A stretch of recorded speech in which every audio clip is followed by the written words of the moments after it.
bonsoir à tous, à toutes. Bienvenue dans cette nouvelle séance du séminaire Perspectives transaméricaines qui, aujourd'hui est consacrée à l'archéologie, plus précisément, consacrée aux perspectives et perceptions des patrimoines anciens. Alors comme vous le savez, le séminaire Perspectives transaméricaines depuis, plusieurs années croise les regards, des chercheurs latino-américanistes et des chercheurs nord-américanistes, sur une même thématique, sur un même objet. C'est bien évidemment, aussi le cas aujourd'hui, sauf qu'il y a une nouveauté, c'est que c'est la première fois, que, l'archéologie est à l'honneur dans ce séminaire Perspectives transaméricaines et je m'en réjouis. Alors, à l'honneur dans ce séminaire et ce n'est pas étonnant puisque, l'archéologie est également davantage représentée depuis maintenant quelques années quand même, à l'IDEA. Par exemple, cette séance s'inscrit dans la continuité d'un numéro spécial qui avait été consacré à l'archéologie dans les Amériques, un numéro spécial de la revue IDEAS, Idées d'Amérique, qui est la revue en ligne, de l'Institut des Amériques, une revue transaméricaine qui, est de plus en plus visible à l'international et ça aussi, de ça aussi je me réjouis bien évidemment. Donc un numéro qui avait été consacré à cette thématique. Archéologie aussi de plus en plus représentée au sein du réseau, comme en témoignent les résultats des appels aux contrats doctoraux puisque, pour la première fois, il me semble que c'était en 2024, une, archéologue a obtenu le contrat, doctoral Fléché Amérique du pôle Amérique centrale. Il s'agit de Pauline Lomello, donc c'était, aussi une première. Donc je suis très heureuse de la tenue de cette séance, spéciale archéologie, qui, illustre le dynamisme de cette, discipline et le dynamisme de cette recherche. Je souhaiterais remercier tout particulièrement Claire Alix et Nicolas Gupfert qui ont accepté, d'organiser cette séance, hem et je vais les présenter, et je leur laisserai la parole, tout à l'heure et ils présenteront eux-mêmes leurs invités. Alors, Claire Alix est archéologue, bien sûr, spécialiste du monde arctique nord-américain et de ses sociétés anciennes. Elle enseigne à l'université Paris 1 Panthéon-Sorbonne et elle est membre du laboratoire, pardon, Archéologie des Amériques. Si je ne me trompe pas, Claire Alix étudie ces sociétés anciennes par l'analyse des bois archéologiques. Elle a dirigé plusieurs programmes de terrain, notamment en Alaska. Nicolas Gupfert, lui, est chargé de recherche au CNRS et il travaille dans le même laboratoire que Claire Alix, Archéologie des Amériques. Il est aussi chercheur associé à l'IFEA, à l'Institut français d'études andines. Et ses domaines de recherche portent sur les relations entre les sociétés humaines et l'environnement, les modes d'anthropisation du littoral désertique et sur les pratiques funéraires et sacrificielles des sociétés préhispaniques. Je voudrais aussi vous rappeler, avant de leur laisser, la parole, je voudrais vous rappeler que, ces séances du séminaire Perspectives transaméricaines sont en ligne. Celle-ci sera également en ligne dans quelques semaines, dès que le montage aura été réalisé. Le format a un peu changé, la plateforme est différente, donc je vous invite à poser des questions, en utilisant le petit onglet en haut à gauche, discussion publique. J'espère que vous le voyez. Donc là, vous pouvez poser toutes les questions que vous souhaitez tout au long de la séance et c'est, Claire Alix et Nicolas Gupfert qui choisiront, enfin qui reprendront, les questions et je pense que c'est tout ce que je voulais vous dire. Je vous souhaite une belle séance. Je vous retrouve à la fin et je donne la parole à Claire Alix et à Nicolas Gupfert.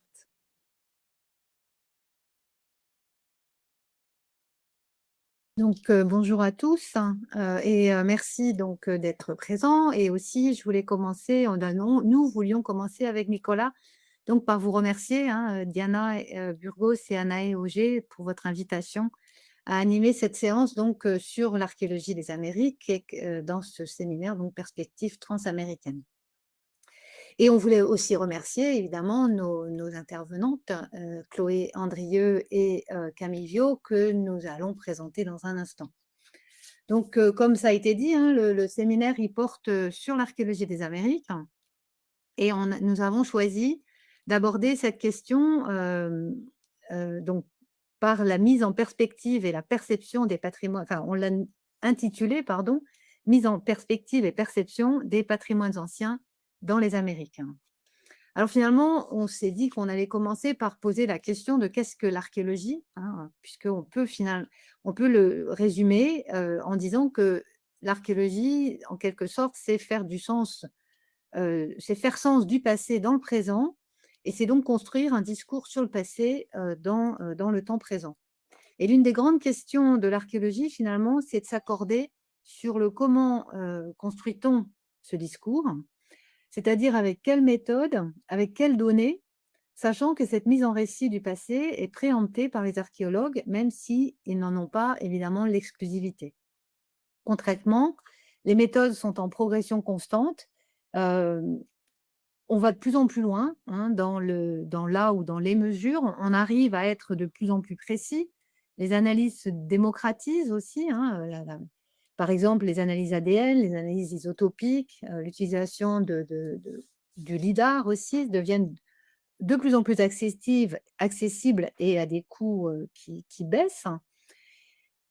Et puis, on s'accorde aussi sur les principes de fouille et d'analyse, mais ces méthodes n'aident pas forcément à répondre à la question qui est centrale et qu'on peut résumer ainsi: avec qui et pour qui et par quels mécanismes les archéologues sont-ils aujourd'hui amenés à construire ce discours sur le passé? Sachant que les revendications sur ce passé sont nombreuses. Donc, cette question nous amène à réfléchir à la façon dont les objets du patrimoine ancien sont perçus par les différentes parties prenantes de l'archéologie, les archéologues, les communautés locales, les autochtones, les communautés autochtones, les gouvernements, etc. Donc, comme vous le savez, alors attendez, il faut que je devienne présentateur. Alors, l'Amérique est très vaste, hein, c'est un double continent avec une diversité étonnante d'environnements et de développement culturel sur un minima 15 000 à 20 000 ans. Et au cours de cette longue période d'occupation humaine, comparativement courte par rapport à d'autres continents, l'environnement a fortement changé et l'archéologie retrace une grande variété de trajectoires historiques et culturelles. On relève d'ailleurs encore aujourd'hui hein, une diversité phénoménale de langues, de sociétés, de cultures à travers donc ce grand espace, depuis le grand nord de l'Amérique jusqu'à son extrémité australe. À cette diversité inhérente à l'ampleur des territoires s'ajoute la grande diversité des traditions de recherche, elles-mêmes héritées et influencées par le développement de l'archéologie dans l'Ancien Monde. À cela s'ajoute la façon dont chacune des régions de l'Amérique a été colonisée, par qui et selon quel processus. L'histoire du ou des contacts entre cet ancien et ce nouveau monde s'étale en fonction des régions sur plusieurs siècles, depuis la fin du XVe siècle dans les Caraïbes jusqu'à des périodes très récentes comme dans le Grand Nord de l'Amérique, en passant donc par le XVIe, XVIIe siècle en Amérique latine. Alors on dit souvent qu'une des particularités de l'archéologie américaniste est que les archéologues travaillent sur les vestiges de sociétés dont les descendants sont encore présents, bien vivants, et le plus souvent bien conscients de ce qui les relie à ces vestiges du passé, ou alors se perçoivent comme directement affiliés à ce passé, et l'intègrent dans la construction de leurs identités. Aussi, l'archéologie des Amériques peut être qualifiée comme, d'une certaine façon, une archéologie au plus proche du présent et qui peut donc avoir des implications politiques fortes liées aux luttes pour les droits civiques et à la question des territoires. Alors, quand on nous a demandé donc, et on nous a proposé donc d'organiser cette séance du séminaire, avec Nicolas, nous avons réfléchi à comment aborder cette archéologie des Amériques de manière transversale, sans tomber dans le particularisme des différentes trajectoires. Et comme cette invitation faisait suite au numéro de la revue IDEAS, comme ça a été dit tout à l'heure, où on avait déjà développé 3 grands thèmes, nous avons pensé rebondir en fait sur un thème qu'on avait proposé, mais qui avait été peu traité dans le numéro, c'est-à-dire le thème de la pratique et de la conduite des recherches archéologiques et de la construction donc des récits dans les Amériques, des récits archéologiques. Donc on connaît, ah oui, de quelques, attendez, voilà, alors j'ai pris un exemple en fait, puisqu'on connaît de rares exemples de projets réussis, hein, où on parvient en fait à conjuguer différentes méthodes scientifiques et différents récits locaux pour proposer une lecture plus complète et inclusive du passé, sans que les relations entre archéologues et communautés locales soient nécessairement soient conflictuelles du tout, hein. Et donc c'est le cas en particulier de ce projet, hein, alors il y en a d'autres, hein, mais j'ai choisi d'illustrer ici le projet de Chukaka Cave dans le sud-ouest de l'Alaska, où en fait le partenariat en fait entre les communautés locales, les paléontologues et les archéologues ont mené à montrer la continuité génétique et culturelle sur plus de 10 000 ans et une certaine cohérence également entre les récits, entre les analyses scientifiques et les récits issus de la tradition orale, avec des échos assez surprenants justement entre ces récits et certaines reconstructions du paléo-environnement et des théories sur les migrations côtières. Alors, pour discuter donc de ces questions, nous avons invité Chloé Andrieux, Camille Viau, et nous avons donc structuré le séminaire autour de 4 présentations qui témoignent justement de contextes différents qui sont divers tout en étant proches, pour ne pas dire complémentaires. Donc 2 de ces présentations porteront sur le Grand Nord, entre Arctique alaskien et Groenland, et 2 autres sur l'Amérique latine, une au Guatemala et l'autre au Pérou. Et l'ensemble va permettre donc de confronter des approches multiples sur ce passé précolonial et comment il est mobilisé aujourd'hui. Donc, nous avons le plaisir d'avoir avec nous, donc, comme je l'ai dit, hein, Chloé Andrieux, qui est archéologue, spécialiste des Mayas, chercheuse au CNRS dans le laboratoire archéologie des Amériques, hein, dont elle est actuellement la directrice adjointe. Elle travaille depuis plus de 20 ans en Amérique centrale et en particulier au Guatemala, où elle dirige actuellement la fouille d'une cité maya. Elle est l'auteure de nombreux articles et d'un ouvrage passionnant sorti il y a 1 an à peu près, intitulé Les Mayas n'ont pas disparu, où elle discute de la mise en récit des Mayas, de l'imaginaire et de la fascination qu'ils suscitent dans le grand public, parmi bien d'autres choses d'ailleurs. Camille Viau est chercheuse postdoctorante, également au sein du laboratoire Archéologie des Amériques. Camille a soutenu une brillante thèse il y a un peu plus d'1 an qui portait sur le couteau inuit du Groenland, Kalaalleq Nunaat.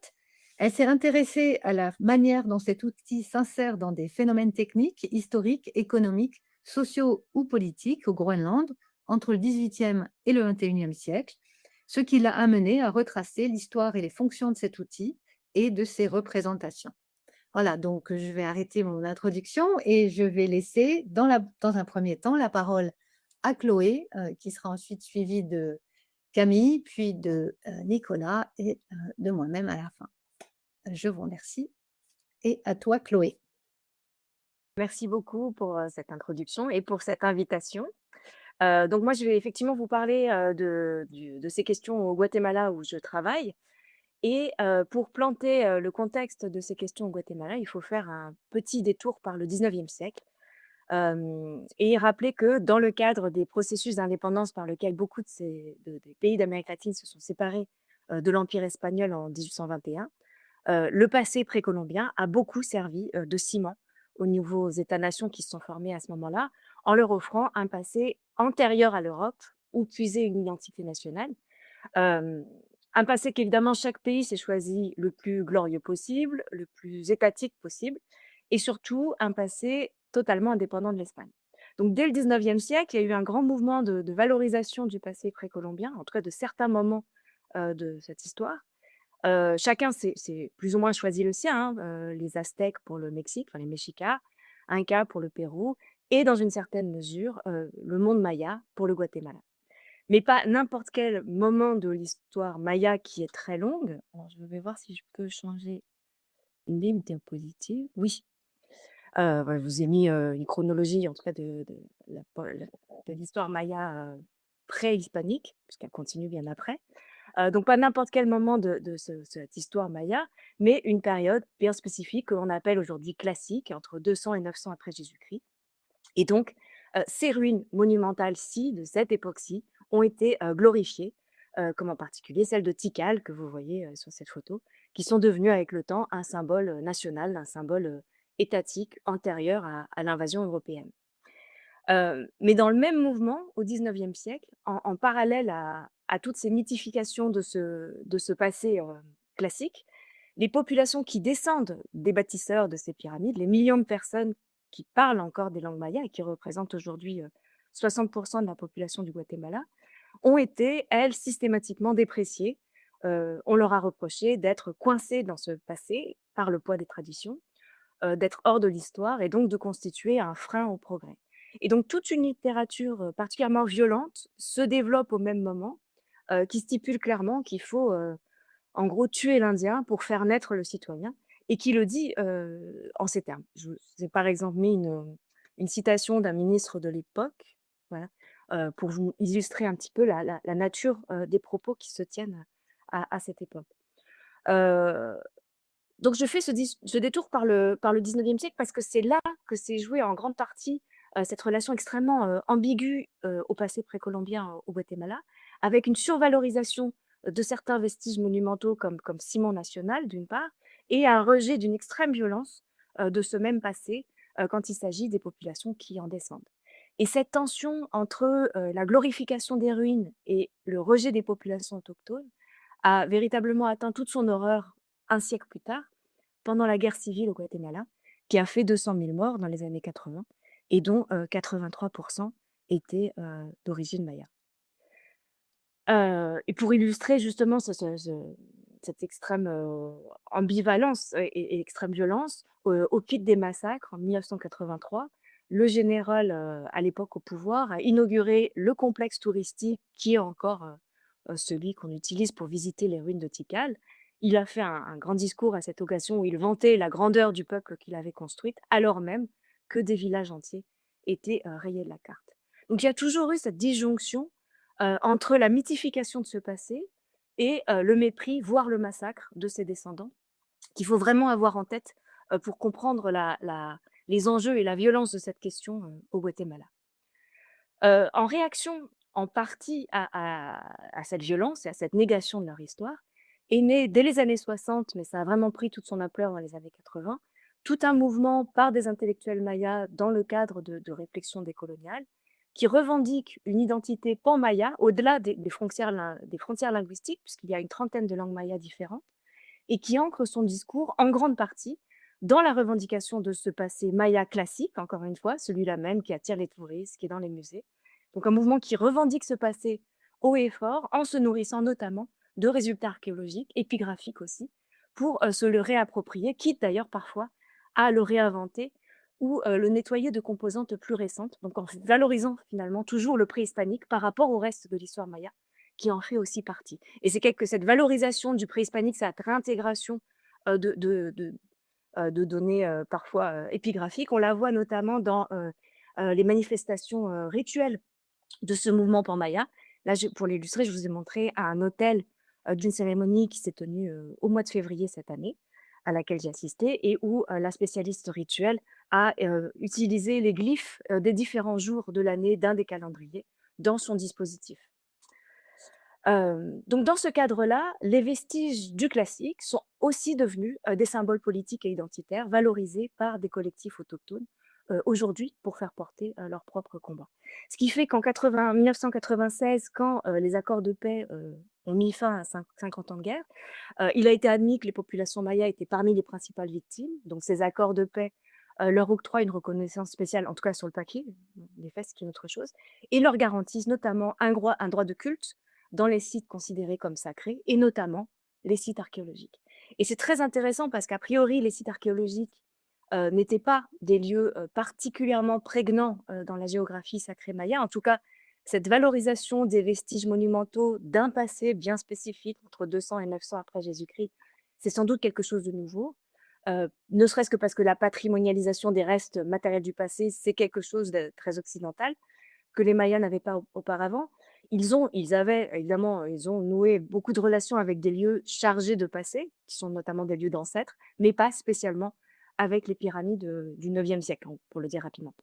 Donc cette vénération nouvelle des sites archéologiques est venue aussi à mesure que ces vestiges sont devenus des enjeux politiques, économiques et touristiques aussi, puisque ce passé colombien, précolombien constitue un des principaux revenus du pays.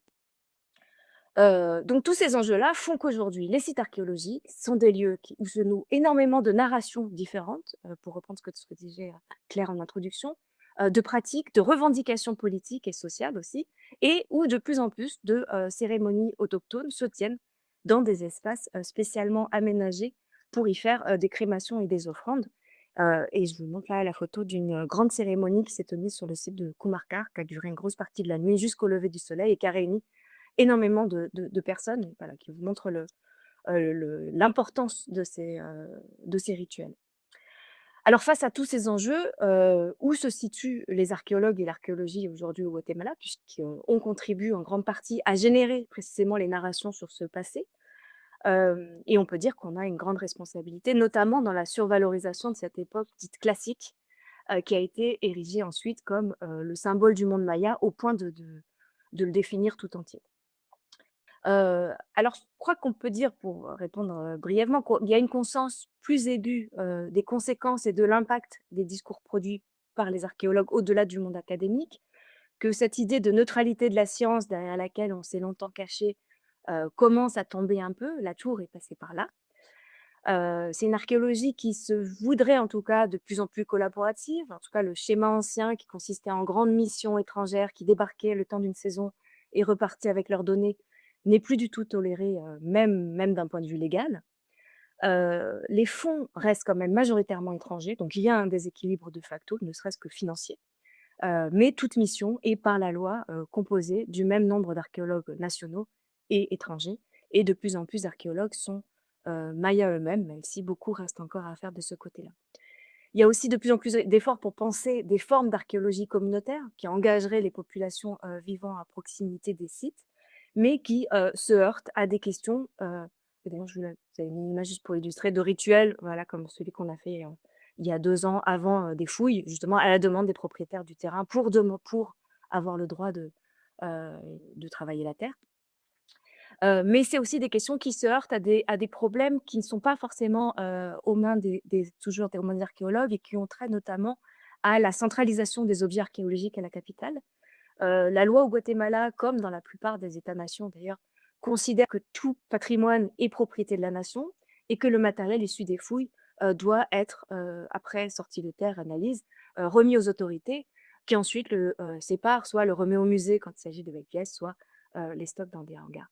Or, pour les habitants de communautés rurales que sont la majorité des populations mayas, qui vivent loin de la capitale, qui ne s'y rendent jamais, bah, ce matériel, une fois sorti de fouille, il disparaît et ça fait, que ça crée une grande méfiance vis-à-vis des archéologues qui sont toujours suspectés de prendre et dans les faits, même si c'est pas pour leur bénéfice personnel, les archéologues extirpent de la terre et ce qui est pris, ne revient jamais, sur son site d'origine. Et ça, je pense que c'est une des grandes limites qui empêche encore beaucoup de collaboration au-delà du monde académique. Donc voilà, c'était juste une illustration de ce paradoxe de la discipline, dont on va sans doute, discuter, dans le reste de la séance, qui est finalement une discipline qui convertit du matériel sorti de fouilles en artefacts, puis en patrimoine censé être, commun à tous les habitants d'une nation, au même moment qu'elle éloigne ces mêmes artefacts, de leur contexte local et qu'elle donne donc l'impression d'une dépossession dont les archéologues sont en plus les acteurs. Malgré ça, heu, je vais finir sur une note positive. Je pense que l'archéologie, idéalement, devrait pouvoir apporter un peu de sérénité à ces questions qui en manquent, parce qu'elles sont devenues des questions identitaires, en fait. Et j'ose croire qu'en travaillant sur le temps long, en travaillant à détacher l'attention de cette époque dite classique, en déplaçant le regard, je crois que, c'est une discipline qui peut montrer, combien ces cultures, se sont sans cesse réinventées et donc j'ai la naïveté de penser qu'elle peut contribuer à apporter au débat et à l'apaiser. Voilà, merci beaucoup.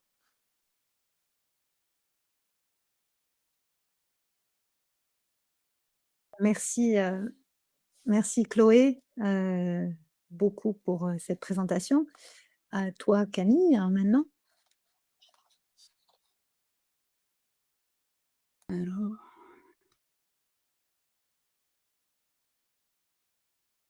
OK. À partir du début peut-être?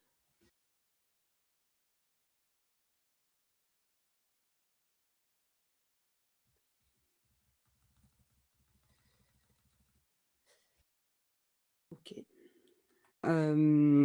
Bonjour, déjà merci à Claire, et à Nicolas, pour, m'avoir proposé de participer, à ce séminaire. Moi, je vais essentiellement vous parler du coup des travaux que j'ai réalisés dans le cadre de ma thèse, consacrée au Hulu au Groenland, donc à l'Ashrit Nunat, et notamment à la question aussi, du discours qui a été produit, sur l'outil. Le Hulu est généralement décrit comme un couteau à lame semi-circulaire, en ardoise ou en métal, et utilisé principalement par les femmes autochtones de l'Arctique nord-américain pour les activités de boucherie, de découpe de poissons, de traitement des peaux ou de couture. L'origine de l'outil se trouve probablement dans l'Arctique de l'Ouest et son développement semble être lié à celui de la technologie de l'ardoise polie. Au Groenland, le Hulu est retrouvé en contexte archéologique sur les sites Thule-Inuit à partir du XIIIe siècle, période correspondant à l'arrivée des ancêtres directs des communautés inuites groenlandaises depuis l'Arctique de l'Ouest. Il est désigné par le terme Hulu dans les langues ouest et nord-ouest groenlandaises, le Kalaallisut et l'Inuktun, et par le terme de Sakek en Tunumisut, la langue parlée sur la côte est du Groenland. Le Hulu est toujours utilisé aujourd'hui au Groenland. C'est en 1721 que le missionnaire Enschede s'implante sur la côte ouest du Groenland. Des comptoirs commerciaux coloniaux et des missions religieuses sont progressivement implantés le long de la côte ouest du Groenland, donc à partir de 1721. Et c'est le point de départ de la colonisation, d'abord dano-norvégienne, puis danoise du Groenland. Officiellement, le Groenland n'est plus considéré par le Danemark comme une colonie à partir de 1953, date à laquelle il en devient un département. En réalité, les 2 décennies qui suivent ce changement de statut constituent une période d'acculturation marquée, généralement appelée période de danification. Le Groenland devient autonome en 1979 à la suite de plusieurs années de lutte politique, une autonomie qui se voit renforcée en 2009. Le point de départ de la problématique de ma thèse, à l'époque, se trouvait dans un constat, que je trouvais paradoxal en apparence. Alors que le Hulu est retrouvé sur de nombreux sites archéologiques dans l'Arctique, qu'il est qualifié dans les sources ethnographiques d'outil indispensable des femmes et qu'il est encore utilisé aujourd'hui comme outil et comme symbole, il me semblait que si peu avait été dit à son sujet. Ce que j'ai d'abord voulu comprendre alors, lors de ma thèse, c'est où se trouvait l'origine un peu de ce vide épistémologique et quels autres discours sur l'outil avaient pu, d'année en année, complètement supplanter les questions technologiques, fonctionnelles, économiques ou sociales qui m'apparaissaient fondamentales. C'est en analysant le discours produit sur le Hulu au Groenland dans un contexte colonial que j'ai entrepris de répondre à ces questions. Cette analyse discursive s'organisait autour de 3 axes, à savoir l'analyse du discours produit par l'administration coloniale et les missions religieuses, et celle de 2 champs qui en furent longtemps des ramifications, l'anthropologie et l'archéologie.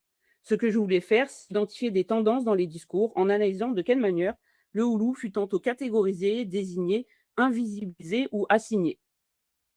Cette analyse, Cette analyse du discours a compris l'étude systématique de registres administratifs coloniaux, de dictionnaires, de journaux de missionnaires, de récits d'exploration et de textes ethnographiques ou de monographies archéologiques.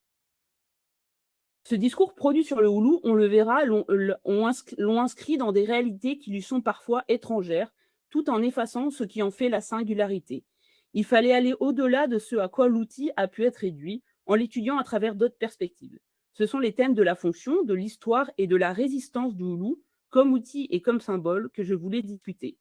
Cette discussion a été pensée comme un dialogue entre le Hulu et certains phénomènes économiques, sociaux ou politiques qui marquent l'histoire du Groenland entre le XVIIIe et le XXIe siècle. De fait, c'est aussi une manière d'étudier le Hulu dans sa relation avec le fait colonial. Donc ce sont essentiellement, à partir de 4 terrains menés entre 2014 et 2018, pour l'essentiel à Nuuk et Ranak, qui auront rendu possible ce travail de déconstruction des discours et qui ont constitué un contrepoint aux différentes sources et textes qui ont été analysés. Ces terrains ont pour l'essentiel constitué de l'observation participante, et de la conduction d'entretien. Ils ont aussi, ces terrains, impliqué l'étude d'archives de presse, d'archives non coloniales, comme l'ensemble des propositions de drapeaux imaginées lors du processus de création du drapeau du Groenland au début des années 1980. Le cinéma a constitué l'autre principal contrepoint à l'analyse du discours. Le statut des films est ambivalent, à la fois produit dans certains cas de l'administration coloniale, il constitue également une contradiction aux tendances identifiées dans les textes. Ils ont également historiquement documenté des contextes ou des gestes associés au houlou, marginalisés dans d'autres sources. Oui, non. Ce sont maintenant un peu les résultats croisés de cette analyse que je vais un peu discuter de manière rapide. Donc, le discours colonial et ses ramifications ont parfois fait du houlou un simple produit et l'équivalent d'un bien de consommation. Cette trajectoire commerciale, on la retrouve dans les lettres de NCID, dans les premiers dictionnaires de Kalachissut, dans les documents administratifs du monopole commercial, dans les récits d'exploration et dans les systèmes de classification anthropologique et archéologique. C'est toujours le houlou comportant une lame fabriquée en Europe et importée au Groenland qui est décrit comme le type idéal ou moderne, mis en opposition avec des formes qualifiées de primitives, bien qu'elles soient pourtant contemporaines. L'utilisation de lames produites en Europe et importées au Groenland est un phénomène documenté par les sources ethnographiques et par les archéologues, comme Toff notamment. Les références à ces lames dans les registres de biens importés au Groenland par le monopole commercial sont continues entre la fin du XVIIIe siècle et le milieu du XXe siècle. On retrouve également la présence de ces lames importées dans des collections conservées dans les musées, comme l'exemplaire que vous voyez ici, conservé au musée du Quai Branly. Ce constat n'efface néanmoins pas une autre tendance qui est que l'outil a continué et continue encore aujourd'hui d'être fabriqué à partir d'autres matériaux que les lames importées. Au Groenland, les lames de scie ont ainsi et sont encore fréquemment utilisées pour la fabrication de lames de houlou. Anouk, Upernavik, Ranak ou Nanortalik ont notamment décrit des houloutes fabriqués à partir de différents supports, comme des scies circulaires ou des pièces de métal récupérées sur d'autres supports. Le discours colonial a aussi fait du houlou un moyen d'universaliser la bipolarisation des genres et d'assigner les femmes à partir de référents occidentaux. L'expression couteau de femme, utilisée dans les dictionnaires, dans les récits d'expédition, dans l'ethnographie et même devient standard dans ces différents types de sources et également dans les descriptions de collections archéologiques. Cette catégorisation du houlou comme un seul couteau de femme ne traduit qu'une réalité de l'outil, car aujourd'hui au Groenland, le discours sur le houlou est partagé. Il traverse les genres, les âges, les professions et même les classes sociales. L'outil est identifié par tous. Ce ne sont pas seulement les femmes qui parlent du houlou, même si ce sont elles, pour l'essentiel, qui en parlent comme d'un outil. C'est un objet de mémoire et un médium qui sert à évoquer les figures familiales, à raconter sa vie, ses voyages ou ses rencontres. La trajectoire genrée qui parcourt les sources coloniales a aussi marginalisé d'autres rapports entre le genre et l'outil. Dans le nord-ouest du Groenland, plusieurs personnes m'ont ainsi expliqué que des hommes pouvaient eux aussi utiliser houlou dans le cadre de certaines activités, comme la préparation de flotteurs. C'est pourtant autour de cette catégorie de couteaux de femme que vont se construire les modèles typologiques et comparatifs, archéologiques et anthropologiques. La question de l'existence de formes régionales ou évolutives du houlou traverse la littérature entre la fin du XIXe siècle et le début des années 50. Paradoxalement, l'échelle comparative retenue dans ces modèles, donc ces modèles produits jusque dans les années 50, c'est une échelle quasi continentale. En fait, ces modèles ils se sont traduits par l'effacement de certains phénomènes de variabilité liés à l'existence de formes locales à des échelles, on va dire, géographiques plus restreintes. Il est en effet possible d'identifier de nombreuses formes de houlou au Groenland. C'est le cas avec différents couteaux contemporains provenant de deux localités de la région du Pernavik et de Ranak. Les structures de l'outil sont parfois étroitement similaires, mais la morphologie des lames ou les caractéristiques des systèmes d'assemblage divergent. La démonstration finalement de la variabilité géographique du houlou dans le discours de l'anthropologie ou de l'archéologie allait de pair avec un processus d'homogénéisation, c'est-à-dire qu'on rendait semblables des outils qui ne l'étaient pas en les regroupant dans de mêmes catégories typologiques sous l'appellation couteau de femme ou houlou. Mais en réalité, ce sont généralement des outils qui ont des propriétés qui se distinguent en raison de leurs propriétés du tranchant, de la morphologie de la lame, de la caractéristique de l'émouture et qui, en Kalachli-Sout, sont désignés par des noms différents. Mais dans, en fait, finalement, tous ces systèmes de classification archéologique et anthropologique, c'était regroupé sous une même étiquette typologique qui effaçait finalement la variabilité de ces outils, leur nom en langue autochtone et leurs fonctions. Ah oui, mince, c'est pas le bon. Oh. La possession de plusieurs ouloutes ou outils apparentés aux usages spécifiques n'est pas systématique, mais elle est courante pour les personnes qui travaillent régulièrement les peaux ou qui sont employées dans des ateliers. Lors de mon terrain, toutes les femmes travaillant ou ayant travaillé régulièrement des peaux que j'ai pu rencontrer possédaient au moins 2 ouloutes, voire plus. La variabilité de dimension de l'outil est de fait l'un des critères expliquant une variabilité, pouvant être liée à une variabilité fonctionnelle. Voilà. Alors, invisibilisation et assignation, on l'a vu, ont structuré le discours produit par les sources coloniales sur les femmes groenlandaises. Le houlou les a suivis dans cette trajectoire. Dans certaines sources, il devient l'objet utilisé par une figure de renouvellement construite, celle de la femme au foyer groenlandaise. Cette tendance dans le discours n'est en réalité pas nouvelle. Dès le XVIIIe siècle, les femmes inuites sont essentiellement rattachées dans les textes aux seuls espaces domestiques, le houlou avec. Dans les années 50, alors que la figure de la femme au foyer groenlandaise, inspirée du modèle danois et encouragée politiquement, le houlou devient dans les registres coloniaux de biens importés un, je cite, outil à usage domestique, classé au même côté que les couverts ou les tasses. Il y a une correspondance entre cette politique de housewifeification et les changements dans le système de classification de l'outil dans ces registres de biens importés.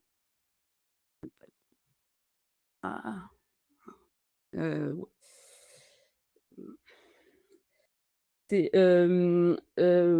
constructions effaçaient les réalités du houlou et des femmes groenlandaises hors de l'espace domestique. L'analyse de film est ainsi venue souligner l'une d'entre elles, à savoir celle de l'utilisation du houlou par les femmes employées dans les usines à poissons lors du développement de la pêche industrielle au Groenland au tournant des années 50. Dans les films Groenland Fiskery et dans Ribitok, le houlou rejoint les femmes derrière les lignes de production de filets de flétan, utilisées alors pour l'écaillage ou la découpe de filets. Entre 1900 et 1956, les changements dans l'organisation de travail liés au traitement et à la découpe de flétan, le poisson, ne se sont pas traduits par une disparition du houlou.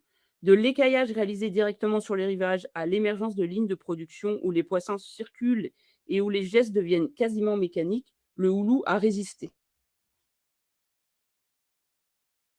De manière générale, en même temps qu'il documente la résistance du houlou, films et photographies constituent des témoignages du travail des femmes avec l'outil, qu'il s'agisse de celui réalisé collectivement à l'occasion de la chasse d'un phoque ou de celui associé au salariat dans les usines ou les ateliers. J'ai pas envoyé le PDF de la bonne version, c'est pas grave. À partir de la fin des années 70 et tout au long des années 80, ce sont aussi les femmes qui se sont mobilisées politiquement pour créer des emplois et préserver les traditions de l'artisanat groenlandais, dont le houlou est un élément central.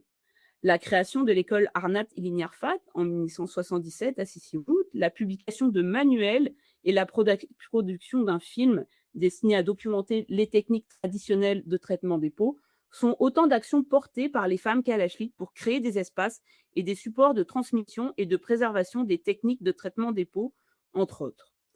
Parallèlement, des ateliers de travail des peaux et d'artisanat sont créés dans plusieurs localités groenlandaises, à peu près à la même période, dans les années fin des années 70, début des 80, à l'instar de Kitat Anouk.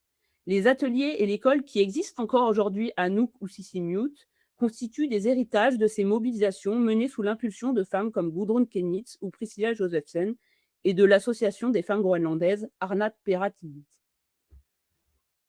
Le discours faisant du houlou au Groenland un simple produit et un couteau de ménagère ont effacé la puissance de l'outil et sa dimension symbolique, dont témoignent pourtant déjà les retranscriptions faites de la tradition orale inuite au milieu du XVIIIe siècle.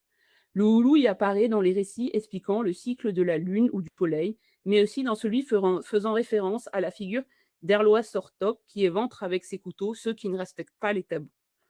Le houlou constitue aujourd'hui ce que l'anthropologue Rosanoa Krosen définit comme un symbole national et culturel groenlandais. Cette dimension symbolique est perceptible à travers la fabrication de certains houlous dont la destination n'est pas d'être utilisés comme des outils. C'est le cas d'une partie des houlous présentant des manches décorées ou des lames dorées qui constituent des récompenses, des cadeaux ou des souvenirs. Leur décor renvoie parfois à un imaginaire groenlandais ou inuit reprenant des figures d'animaux ou de tupilax. C'est une image du Groenland que l'on montre à travers ces houlous. Le houlou fabriqué par Josemsen, associant chasseurs en kayak, phoques et cartes du Groenland, en constitue un exemple particulièrement représentatif.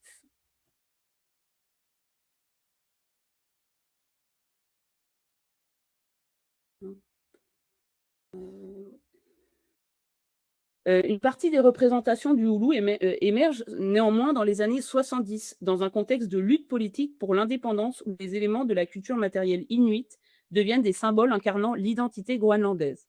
Certaines des propositions de drapeaux imaginées entre 1980 et 1986 dans le cadre du processus de création du drapeau national du Groenland sont particulièrement représentatives de cette tendance.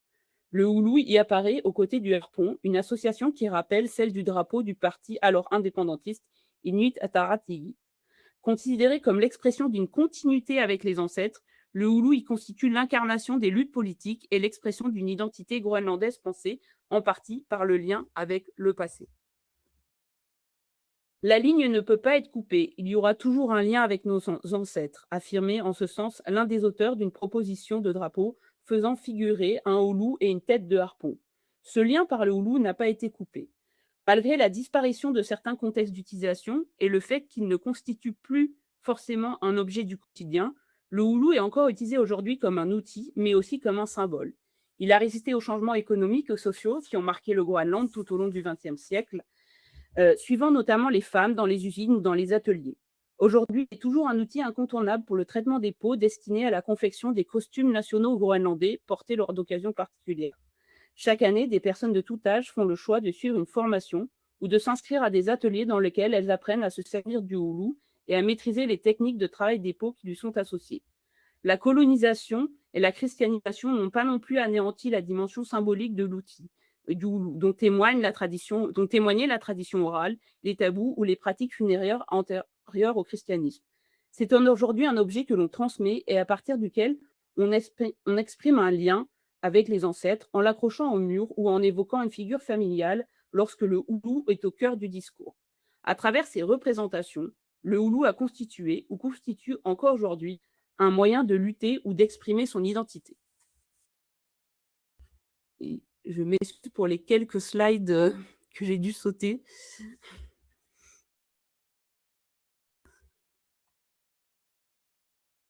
Donc, merci Camille pour ta présentation où on voit justement l'importance d'un outil que l'on connaît sur des centaines d'années archéologiquement et qui reste avec... bon, il n'est pas le seul, il y a d'autres objets, d'ailleurs tout le monde dans tes drapeaux avec le harpon aussi.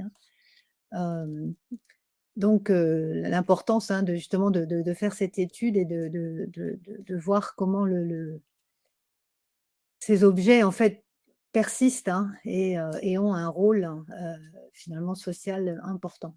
Donc, à toi maintenant, Nicolas, de nous faire ta petite présentation sur, enfin petite, pas petite d'ailleurs, sur les Andes. Merci Claire et merci à tout le monde. Alors oui, sur les Andes, oui et non. En fait, vous verrez, donc je parlerai principalement du Pérou, du Pérou, mais d'un certain Pérou, on pourrait dire, puisque la diversité des milieux fait qu'on est confronté à différents types de vestiges archéologiques, de patrimoine.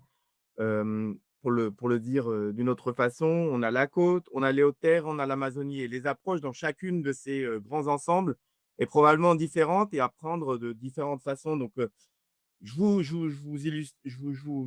parlerai un peu d'une expérience récente et vous verrez aussi que c'est le fruit de réflexions qui sont assez récentes pour moi. Non pas que j'y étais pas sensible, mais pour le dire autrement, que j'y étais pas forcément confronté. Donc, la première image, c'est juste pour vous montrer le symbole archéologique par excellence et par essence du Pérou, le Machu Picchu, qui avait été élu dernièrement dans ce grand concours comme une des nouvelles merveilles du monde et qui était en danger euh, de perdre ce titre en raison d'un surtourisme. Alors, surtourisme qui a déjà été évoqué par de nombreux chercheurs, donc je ne reviendrai pas dessus, qui pose des questions à la fois économiques, de tourisme et surtout de conservation de ce patrimoine à la fois archéologique et naturel, puisque même la substance, le substrat géologique est du coup est menacé. Donc, ça devient un enjeu complètement qui dépasse l'archéologie, le patrimoine, c'est des enjeux à la fois économiques, touristiques et politiques. Et qui de mieux que pardon, j'arrive pas beaucoup alors, voilà. Qui de mieux que les politiques pour illustrer cette appropriation, des ruines archéologiques et notamment de ce Machu Picchu, pour glorifier les ancêtres incas, mais surtout pour se glorifier soi-même, hein. On a ici 2 anciens, présidents, du Pérou, hem, posant littéralement devant le Machu Picchu, certains, habillés, à la mode indigène, pour le dire comme ça, hem, ça relèverait presque de l'insulte quand on connaît les politiques qui ont été menées par ces personnages. Mais quand même, l'idée, c'est de montrer, à quel point ce passé, préhispanique est important et notamment ce passé inca. À tel point que d'autres se sont pris même, à se déguiser, moi je l'appellerais comme ça, en inca, à s'approprier certains symboles de pouvoir, notamment, bien sûr, hein, de pouvoir, hein, quoi de plus important que le pouvoir dans ce genre de discours et de narratif et à s'illustrer et à se considérer comme des dirigeants incas. Donc, c'est un vrai enjeu politique et qui atteint l'ensemble de ce patrimoine puisque on a pu le voir aussi avec, leur restitution d'artefacts du Machu Picchu par l'université de Yale, que ça devenait un enjeu, national.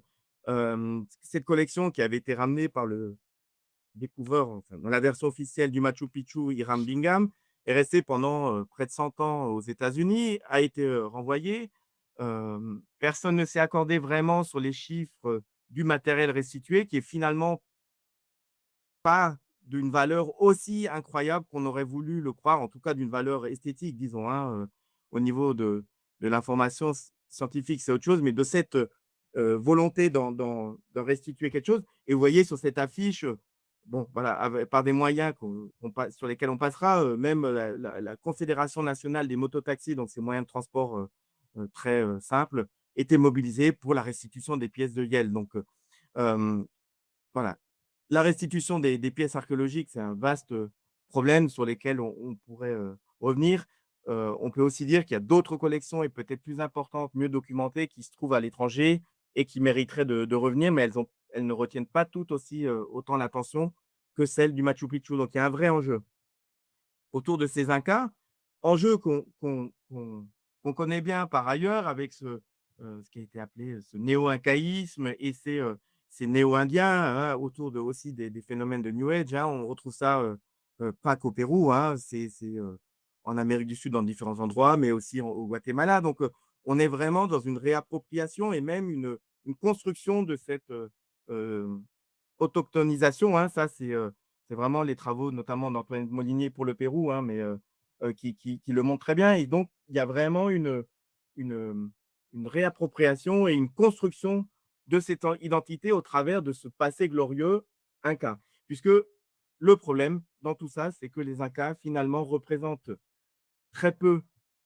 une centaine, 200, 250 années, si on veut vraiment voir large, de cette histoire préhispanique millénaire, hein, de plus de 10 000 ans. Et donc, euh, forcément, ça creuse un, un écart entre ces populations qui pourraient être des héritiers des Incas et les autres, hein. Donc, on a vraiment aussi là-dessus un problème de construction du coup du narratif par rapport à ce passé préhispanique qui est finalement mal enseigné, hein, puisque souvent l'histoire commence avec la colonisation espagnole, hein, et un petit peu les Incas, mais ce qui se passe avant et qui amène à, à l'Empire Inca est souvent peu enseignée. Hem et donc cette difficulté, c'est, celle de s'approprier, de matérialiser ce passé andin, ce passé préhispanique. Je vous dis andin d'une façon, large puisque les Andes, comprennent à la fois cette partie côtière et cette partie andine, donc des hautes-terres.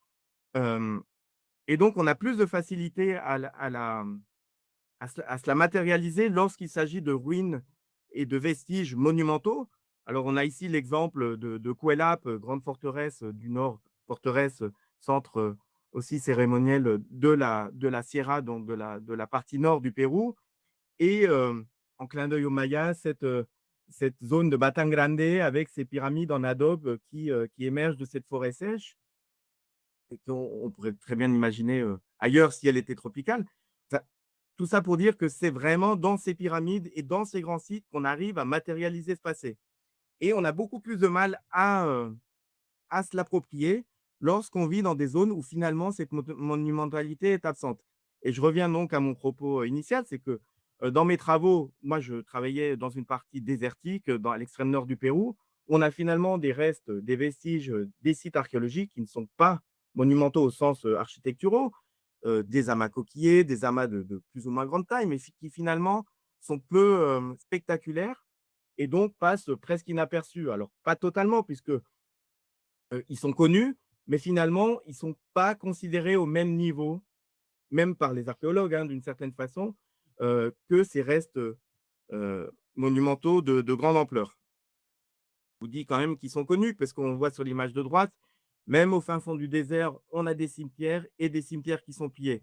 Donc ce pillage aussi, d'une certaine façon, a permis de, s'approprier un patrimoine qui est ancien, qui appartient à ces populations. Pillage, économique et qui est aussi, qui a été, presque ritualisé puisqu'il se passait aussi avec une plus grande importance au moment de Pâques ou de la Toussaint où on a vraiment, jusqu'à il y a quelques années et depuis un travail, important a été effectué, notamment par le ministère de la Culture, de sensibilisation et d'arrêt. On venait piller en famille, à ce moment-là, donc pour différentes raisons. Donc, c'était un moyen aussi, heu, je crois, pour les Péruviens de de de faire lien et de faire corps avec ce passé préhispanique. Destruction, soit dit en passant, qui peuvent être aussi générées par l'État, d'une certaine façon, cet État, centrale, qui n'hésite pas à déchaîner les polémiques et la presse lorsque de malheureux touristes, par méconnaissance, aussi par stupidité, affectent ce patrimoine certaines façons, mais qui n'hésitent pas à le détruire, lui, d'une façon totalement programmée lorsque c'est important ou considéré comme important. Donc, on a vraiment là aussi une, un grand écart entre le discours qui est fait et les moyens donnés pour protéger ce patrimoine préhispanique. Donc, pour revenir à une expérience, juste plus personnelle, pour vous dire que, voilà, on travaille à différentes échelles dans ce pays et c'est vrai que, lorsqu'on est dans le désert, on est finalement confronté à peu de personnes, hein. On trouve toujours du monde, hein, quand on est dans le désert, on croise toujours quelqu'un, hein, c'est pas des espaces vides, hein, loin de là. Par contre, on n'est pas confronté à un phénomène, disons de communauté ou un phénomène urbain ou un phénomène, plus, plus proche de la campagne. On est vraiment dans un milieu isolé et dernièrement, et c'est pour ça que je vous parle un peu d'expérience personnelle, puisque je me suis rapproché de la ville, heu, pour travailler maintenant, en Moyenne-Vallée, sur un site, dans la région, la Moyenne-Vallée de Piura, qui est collé à la ville. Bon, on pourrait imaginer, que, ça pourrait susciter, un intérêt, pas forcément, hem, puisque ce site aujourd'hui est, alors c'est très beau, ça paraît, très vert comme ça, mais au pied du site, est utilisé par la population comme une décharge. Donc, hem, ce phénomène d'appropriation de ces vestiges est encore, difficile à percevoir et donc, lorsqu'on a commencé, à travailler, avec, sur ce site, on s'est forcément rapproché, je le dis forcément puisque c'est absolument quelque chose d'intégré pour tout le monde, hein et à l'image, à l'instar du Guatemala, au Pérou, on travaille avec des équipes, c'est des équipes, moitié, péruviennes et dans nos cas, moitié françaises et tout ça, c'est, totalement intégré dès le départ. Alors c'est vrai que c'est la réglementation qui le veut, mais, heu, c'est aussi voulu. Alors, on n'a pas de quota d'archéologues plus que d'un ou d'autre, mais ça se fait totalement, je dirais, naturellement lorsque c'est, bien fait. Et donc on s'est rapproché d'abord de l'école puisqu'elle était, attenante au site et on s'est rendu compte qu'en en discutant, ils avaient aucune connaissance, de, des vestiges qui avaient été découverts sur ce site. Alors je vous montre cette plaque en or puisque c'est un objet assez spectaculaire, produit par le pillage en 91 et inconnu de la plupart des gens à qui on parlait, de ce site. Donc c'était, assez étonnant.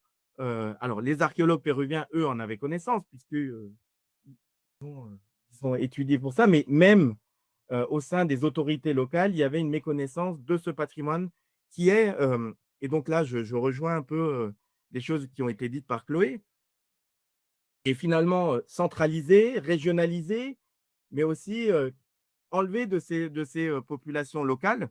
Je vous donne 2 exemples, hein, les restes, qu'on a pu découvrir, j'ai donné 2 exemples ici à Sechura, donc dans cette partie, désertique, hem, se retrouvent dans la capitale régionale, à Piura, mais les restes et vestiges qu'on peut retrouver dans la Sierra ou dans la Moyenne Vallée, issus du pillage ou de programmes archéologiques, se retrouvent également à Piura. Donc en fait, on invisibilise ces populations, locales, hem, pour rassembler tout ça, dans cette capitale. Il y a d'autres exemples bien connus, hein. On a l'exemple de Sipan, hein, donc la une des principales sépultures, ensemble de sépultures trouvées en Amérique du Sud, hein, et même dans les Amériques, où, très rapidement, finalement, les populations se sont, manifester pour dire: «Voilà, qu'est-ce qui se passe? On a pris tout le matériel, on l'a emmené, on a fait un très beau musée à la ville et nous, qu'est-ce qui se passe, là-dedans?» Donc, voilà, donc c'est des mouvements qui sont finalement plus récents au Pérou, je crois. Alors encore une fois, la côte n'est pas les Hautes-Terres, n'est pas l'Amazonie, donc, je vous parle aussi d'un ensemble, hem, peut-être plus acculturé de ce point de vue-là, hein, donc notre travail alors, c'est les photos ont été volontairement, hein, floutées, hein, donc, c'est pas, une mauvaise prise de photo. On a nécessairement commencé à travailler, avec, les collégiens, et qui étaient, sur le site, hein, puisqu'une partie du site archéologique a été, recouvert par le collège, la cour et le stade de foot qui est dessus, pour leur présenter notre travail. Puisqu'il y a aussi une mythologie, qui se crée autour de l'or, autour de ces biens précieux et donc on voulait aussi déconstruire un peu, ça en montrant que voilà, on n'est pas des chercheurs d'or et qu'on travaille, sur la compréhension de ces sociétés anciennes et pourquoi on le faisait. Voilà, parce que forcément une des questions, c'est: «Pourquoi vous faites ça? Pourquoi vous venez chez nous au fin fond de cette région, que personne n'intéresse, qui n'intéresse personne en théorie, faire ce travail. Donc forcément, la question de la restitution se pose et donc voilà, donc ça, c'est tout ça, c'est des problématiques que moi je le dis très humblement, hein, que je découvre, progressivement puisque j'étais absolument jamais confronté à ça, dans le désert, et donc voilà et donc c'est un aspect qui est vraiment intéressant, au sens où on n'en est pas encore à co-construire un récit ou une histoire ou quoi, mais déjà à cette première étape de restitution auprès de ces collégiens. Là, on avait fait, il y avait tout le collège qui avait été mobilisé, il y avait, 500 enfants qui étaient là, donc c'était un moment incroyable. Mais aussi auprès des autorités puisque là, on a eu, du coup, on est confronté, mais ça, c'est dans plein de projets, c'est le cas, hein, à toutes les autorités, le maire, El Juez de Paz, donc le espèce de médiateur, le commissaire de police et autres qui viennent, s'informer et découvrir, le travail de ces archéologues qui viennent et qui repartent aussi. Alors on essaie de continuer à travailler, pour protéger ces sites, mais voilà, donc il y a tout ce discours qui rentre en jeu et donc c'est vraiment une autre facette de notre travail et moi je le dis vraiment, très humblement parce que c'est vraiment quelque chose dans mon cas de récent, mais qui ont été investis par d'autres chercheurs beaucoup plus fortement depuis de nombreuses années, hein, donc c'est vraiment, là un témoignage tout personnel et en fait, voilà, en conclusion, c'est juste pour dire qu'on, heu, dans ce genre de contexte et de pays, on a une diversité de communautés à différentes échelles, hein, qui sont locales, nouvellement locales, parce qu'on a aussi c'est des villages qui sont récemment, construits, hein, qui ont peut-être quelques dizaines d'années avec des personnes qui peuvent venir de tous les coins du Pérou, hein, par mariage, hommes ou femmes, hein, qui arrivent, des populations plus autochtones, diversité de situations, on est à la ville, à la campagne, on est dans le désert, on est dans des milieux plus isolés, d'environnement et de sociaux. Donc la côte, ce n'est pas les hautes terres et ce n'est pas l'Amazonie. Et enfin, de la part des archéologues, différentes approches, hein, on en reparlera après aussi, qu'elles soient communautaires, collaboratives, participatives. Et un phénomène important, c'est la centralisation et la régionalisation, hein, qui est très, très forte et qui influe beaucoup sur le discours et sur le fait, progressivement, qu'on puisse aussi intégrer de plus en plus d'archéologues locaux, au montage des projets et ça sera, c'est vraiment, une question future à travailler. Voilà, je vous remercie.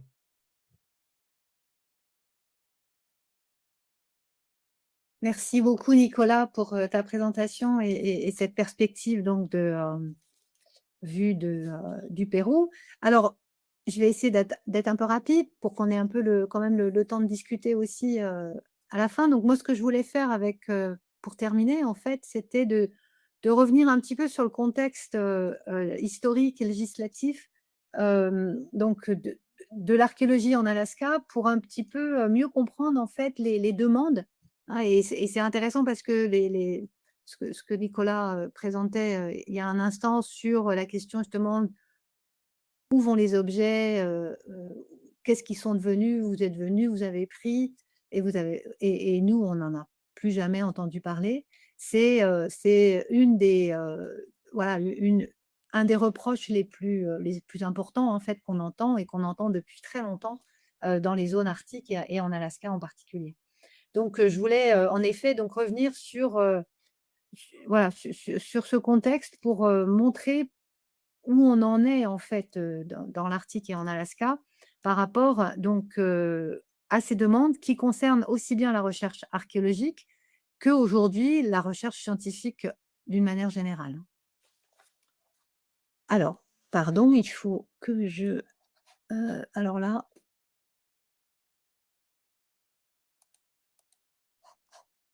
j'ai plus ah bah, ça marche. Donc, rapidement, le cadre chronoculturel, oui, j'avais prévu de vous parler rapidement du cadre chronoculturel de l'Arctique. Simplement pour dire que, l'Alaska, en fait, c'est une archéologie qui peut être considérée comme relativement jeune, hein, j'en ai parlé en introduction. Les sites les plus anciens à l'intérieur de l'Alaska sont datés à 14 000 BP, donc avant le présent. Et puis, dans les Aléoutiennes, on a des sites qui ont à peu près 9 000 ans. Et puis, dès qu'on arrive sur les côtes de l'Alaska et vers un mode de vie qu'on considère hein, de type inuit, finalement, avec des populations paléo-inuites puis néo-inuites, on a une occupation qui remonte au plus à environ 5 000 ans, 4 500 à 5 000 ans. Donc, les différentes communautés autochtones de ces régions, hein, elles se savent et se considèrent généralement directement, en fait, affiliées à ces vestiges qu'on retrouve. Alors, il y a, contrairement à ce qu'on a vu pour le Guatemala et le Pérou, en fait, les sites archéologiques n'ont rien de spectaculaire, hein. En général, ils sont assez cachés, c'est plus des dépressions dans le sol et des niveaux qui sont vraiment assez parfois profondément enfouis dans les sols que de l'architecture monumentale, hein. Mais en fait, ce qu'on arrive à montrer, c'est que génétiquement et culturellement, en fait, ce lien qui est perçu localement, il existe bien et depuis des temps très, très anciens. Du coup, ce qu'il faut voir aussi, c'est que donc toutes ces régions, aussi bien intérieures que côtières, elles ont été colonisées de manière assez distincte, en fait, hein, entre eux, en particulier en Alaska, entre par exemple, les Aléoutiennes, hein, donc toute cette chaîne des Aléoutiennes qui ont subi finalement les effets de la colonisation russe le plus anciennement, hein, dès la fin du XVIIe et tout au long du XVIIIe siècle, où les Russes ont littéralement hein, mis en esclavage les différentes populations en Nangan dans le cadre donc de la commercialisation et de la chasse aux mammifères marins à fourrure, hein, dont les loutres.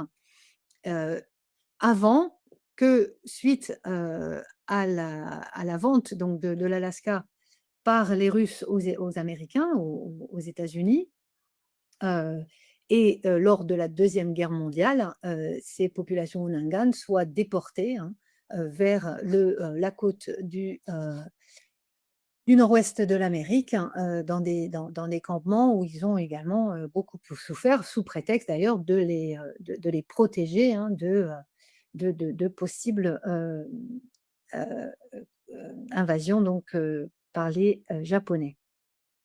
Donc, cette histoire locale de tout le sud de l'Alaska est relativement différent de ce qu'on va trouver plus au nord, où là, les contacts sont plus tardifs. Il faut attendre le début du 19e siècle pour des premiers contacts et la fin du 19e siècle, enfin, la deuxième moitié du 19e siècle, pour un impact majeur sur la structure sociale et économique des Inupiat, postérieurement donc en fait au développement donc de la chasse à la baleine commerciale dans la région, et notamment suite postérieurement en fait à 1871, où on va avoir le naufrage d'un grand nombre de baleiniers en fait commerciaux, et donc de l'hivernage d'un ensemble d'une nouvelle population en fait qui va du coup avoir des conséquences majeures sur les populations locales. Donc, ce qu'on peut dire par contre, c'est que, bon, je ne peux pas rentrer dans tous les détails évidemment de la colonisation, surtout que le temps presse, qu'il va falloir que j'accélère à toute vitesse. Mais ce qu'il faut savoir, c'est que finalement, cette colonisation, elle a été accompagnée, et en particulier au début, fin 19e et surtout début 20e siècle, de recherches archéologiques, mais elle s'est aussi accompagnée d'une attirance en fait pour les outils, pour les objets, pour les curiosités, dès les premiers voyages d'exploration. Et ça a continué donc avec le début de l'archéologie. Alors, je vous avais mis l'exemple de l'île Saint-Laurent, donc là, je n'aurai pas tellement le temps d'en parler, mais simplement pour vous montrer que, en fait, l'archéologie, elle s'est développée donc assez tôt, donc début XXe siècle, à la fois par des archéologues chevronnés qui étaient qui étaient des vrais archéologues, je devrais dire, et puis également par d'autres pseudo-archéologues, je dirais, notamment Otto Geist, qui était plus un naturaliste, qui est devenu archéologue, mais qui du coup avait des méthodes de fouilles un petit peu discutables, mais dont les collections en fait qu'il a ramenées et dont le soutien qu'il a eu de l'Université d'Alaska à Fairbanks ont permis donc la constitution des collections du musée du Nord. Au départ, évidemment, maintenant le musée du Nord de l'Université de Fairbanks est le repository, le dépôt archéologique officiel pour les sites archéologiques de l'Alaska. Alors, rapidement aussi, simplement pour vous dire, il y a deux dates importantes à retenir dans cette historique rapide. C'est les accords territoriaux de 1971 qui vont être conclus entre l'État fédéral et les autochtones, les communautés autochtones d'Alaska, qui se sont dès 1966 fédérées en fait pour avoir plus de poids politique, l'Alaska Federation of Native, AFN, qui va avoir un poids considérable, et ces accords vont être accélérés par la découverte du pétrole dans le nord de l'Alaska et qui vont avoir un impact important pour l'archéologie puisque en fait l'Alaska va être divisé en sociétés et ces sociétés de villages et régionales vont avoir en fait contrôle des sites archéologiques puisque ils vont finalement réclamer en fait les lieux qui sont importants d'un point de vue culturel et symbolique aussi, et qui ont des ressources importantes. Donc là, je vais passer. Ouais, je vais passer. Et le deuxième, évidemment, la deuxième date très, très importante, c'est la loi donc, relative aux restes humains aux États-Unis, hein, la loi NAGPRA, Native American Grave Protection and Repatriation Act, qui est signée donc par Bush père en 1990 et qui a pour objet donc enfin, comment dire, est le résultat en fait là aussi de longues négociations entre les autochtones, cette fois des États-Unis et les différentes tribus autochtones des États-Unis et le gouvernement fédéral par rapport donc au rapatriement en fait des ossements humains et des biens funéraires associés donc à ces ossements humains et qui a complètement transformé hein, le rapport en fait des archéologues au terrain archéologique pour faire court. Et donc ça a évidemment eu un impact majeur hein, et positif sur la façon dont les projets archéologiques sont menés à travers les États-Unis, mais également très fortement en Alaska, où, comme je vous disais, il y a ce lien très fort, hein, pour vraiment résumer les choses rapidement, puisqu'il est déjà 16. Et donc, à l'échelle internationale, je voulais aussi indiquer qu'en fait, les autochtones d'Alaska, principalement de la côte, mais pas uniquement, et les autres communautés autochtones de l'Arctique sont également fédérées au niveau international et circumpolaire, et que cette Inuit Circumpolar Committee a eu un impact important sur la terminologie utilisée par les archéologues, puisque en 2010, vous avez la résolution donc 2010-01, hein, qui porte sur l'utilisation du terme esquimau hein, et inuit, et où on demande expressément aux archéologues hein, de ne plus parler de paléo-esquimau et de néo-esquimau, mais bien de inuit et paléo-inuit pour faire référence à ces deux grandes vagues de migration à travers l'Arctique. Alors, l'archéologie aujourd'hui, on a... Ah, il y a une photo qui n'est pas passée, mais enfin tant pis, c'est pas très grave. Donc l'archéologie aujourd'hui en Alaska et dans l'Arctique, hein, c'est un ensemble en fait de positions et de revendications, mais de demandes hein, qui s'étendent aujourd'hui en fait à l'ensemble des sciences conduites dans ces régions, où il y a, alors je vous ai mis un ensemble de phrases hein, qui sont répétées depuis longtemps, mais qui commencent aujourd'hui maintenant à avoir un poids en fait dans les programmes et dans les programmations des impératifs et des priorités de recherche pour les 10 prochaines années, où en fait ces demandes hein, locales sont de plus en plus pris en compte à l'échelle internationale et à l'échelle donc de la programmation de la recherche. Donc là, je vous en ai voilà donc la phrase la plus connue, je dirais, c'est "Nothing about us without us", hein, donc rien sur nous sans nous. Ne pas faire de mal, en fait, défendre la souveraineté autochtone, écouter avant de proposer, ce qui amène donc à la demande, en fait, d'avoir des projets qui sont non plus uniquement collaboratifs, mais qui sont en fait de plus en plus co-construits avec toutes les difficultés que ça peut poser en fait vis-à-vis du décalage en fait qu'il peut y avoir entre ces demandes et qui sont légitimes et les processus de financement auxquels on a accès et les sommes aussi de financement auxquelles on peut avoir accès, mais qu'il faut en fait pousser au niveau aussi de nos politiques finalement locales à nous, hein, pour que ce type de projet co-construit et collaboratif puisse être réalisé.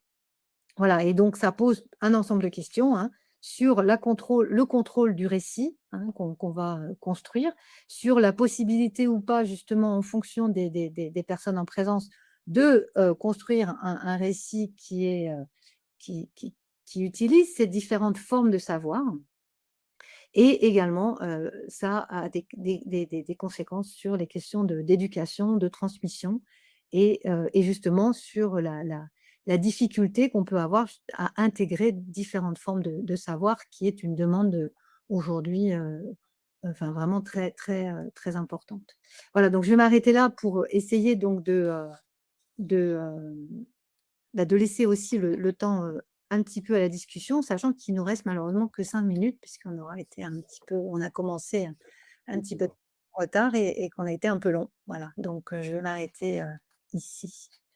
Alors, il y a une première question. Alors, on va lire les questions et de façon courte, hein, si vous voulez répondre. Il y avait une première question sur les paiements à la terre, les pagos, si on en a de la même façon qu'on en a au Pérou, au Guatemala et en Mésoamérique, si tu veux dire un petit mot, oui. Oui, de plus en plus, même si c'est pas systématique, c'est une pratique qui généralise justement enfin ça permet de répondre aux autres questions aussi, à mesure qu'au Guatemala en tout cas, ce dispositif de la fouille s'ouvre, au-delà du seul site archéologique et qu'il y a plus d'interaction avec les habitants d'un site. Mais pour autant, c'est révélateur que ce soit pas encore systématique, ouais. C'est pas, ça montre l'émergence de nouvelles pratiques et justement de plus grandes interactions avec, les habitants, d'un site, mais pas, sans que ce soit encore la norme au Guatemala. Très bien, merci. Et pour continuer sur la question des interactions, on a une question sur l'archéologie collaborative. Alors voilà, est-ce que c'est une pratique répandue? Alors c'est vrai que bon, on va dire que les Amériques, c'est très grand et que ça dépend aussi des situations, locales, mais je pense que ça dépend beaucoup de types de projets et de la réglementation, mais Oui. je ne sais pas Claire ou Chloé si vous Moi, voulez je dire pense, bah, quelque justement, chose. juste pour, je pense que c'est là que c'est justement très intéressant de contraster les exemples, nord-sud en tout cas, puisque c'est vraiment au Guatemala, comme je disais, c'est vraiment quelque chose d'émergent qui est encore très local, qui dépend de la volonté des archéologues. C'est en fait des initiatives individuelles, et qui dépendent de la bonne entente que chacun va réussir à tisser des liens, parce que c'est une sorte de lien et de confiance, une équipe et des villageois finalement, parce que c'est souvent les 1ers concernés sont les personnes qui vivent près d'un site, ceux que ça intéresse, directement et les liens qui se tissent, au cours de ce travail. Mais c'est encore au niveau individuel.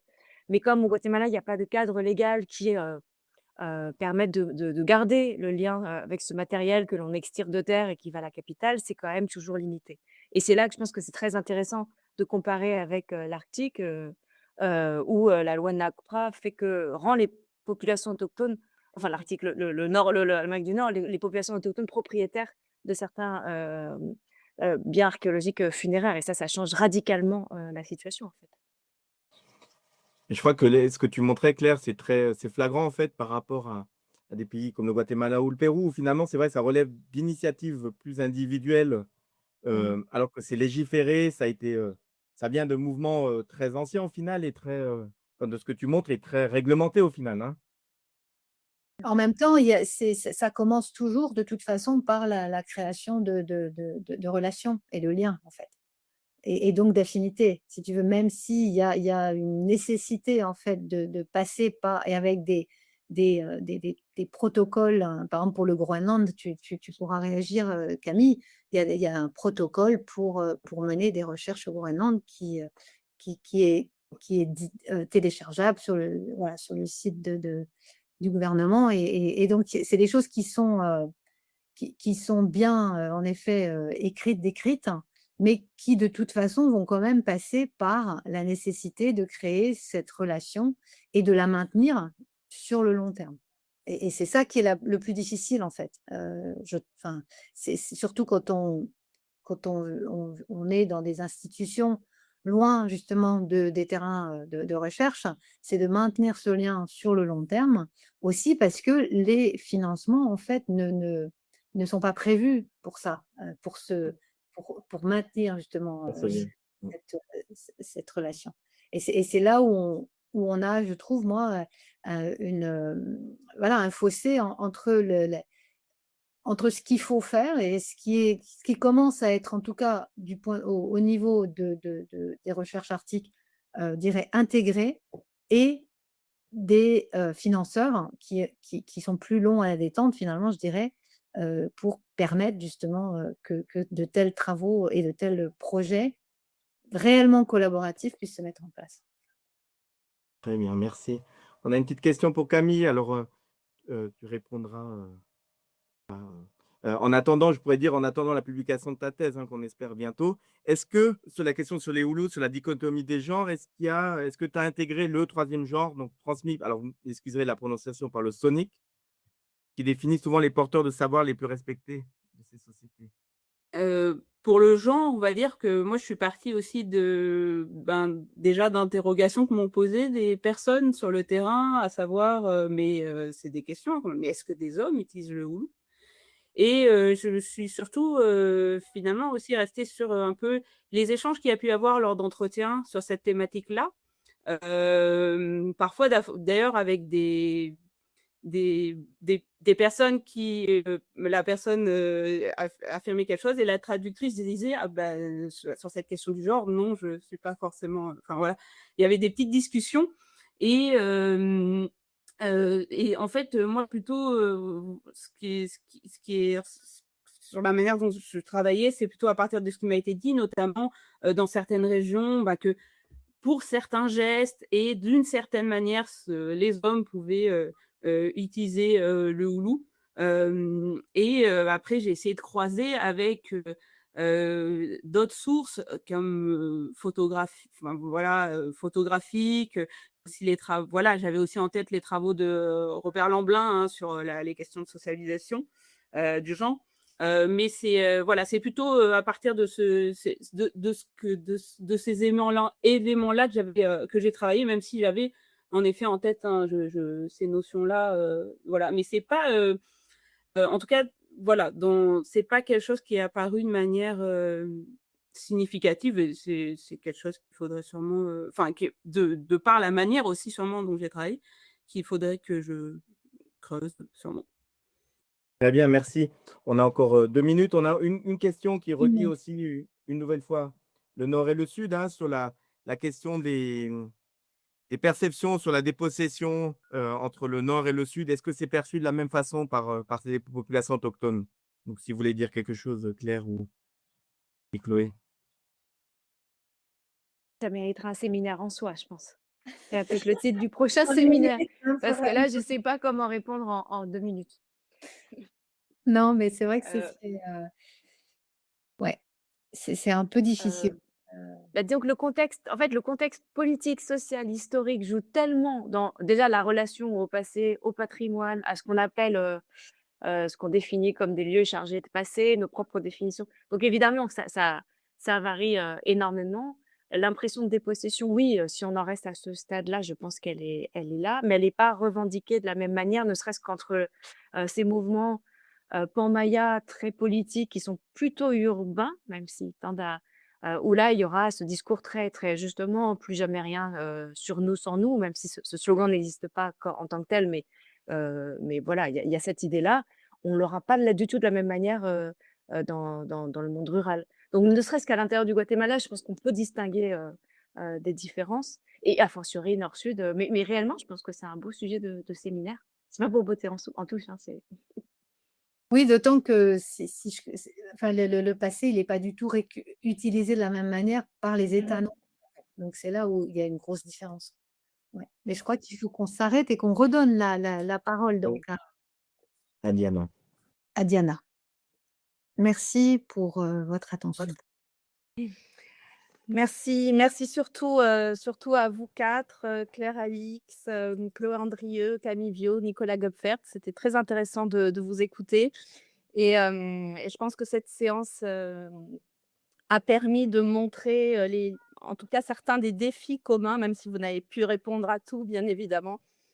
Des défis communs de l'archéologie dans les Amériques, sur les liens avec les populations locales, avec les archéologues locaux, sur le problème de la restitution, sur les différentes approches collaboratives, participatives, communautaires, sur les questions de souveraineté autochtone.